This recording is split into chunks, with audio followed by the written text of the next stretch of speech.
নিজের জীবনকে কাজে লাগান, যৌবনকে কাজে লাগান, একটা হালাল রিজিক সার্চ করেন। অল্প রিজিকে সন্তুষ্ট হয়ে যান, উচ্চাভিলাষী হবেন না।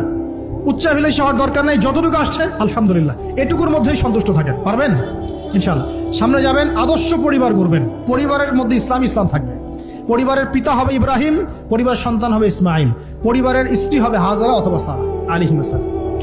দিনদার ছেলে নাই, বিয়ে নাই। দিনদার মেয়ে নাই, বিয়ে নাই। ওই যেটা আপনি মনে করছেন রূপ সৌন্দর্য হাবি যাবে, কিচ্ছু থাকবে না ভাই, কিচ্ছু থাকবে না। 1 বছর 2 বছর পরে সব শেষ।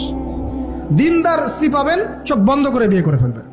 আর দিনদার স্বামী পাবেন, বিয়ে করে ফেলবেন। আমার স্বামী কত বড় ব্যাংকের চাকরি করে, কত বড় ডিগ্রি, কত বড় সার্টিফিকেট, এটা পরের ইস্যু। আগের ইস্যু হচ্ছে আমার স্বামী নামাজ পড়ে কিনা, এই লোক আমার স্বামী হতে যাচ্ছে, এর দাঁড়িয়ে আছে কিনা, ইসলাম পালন করে কিনা, ইসলামের প্রতি ভালো ধারণা আছে কিনা, সে আমাকে পর্দায় রাখবে কিনা, এগুলো বড় জিনিস।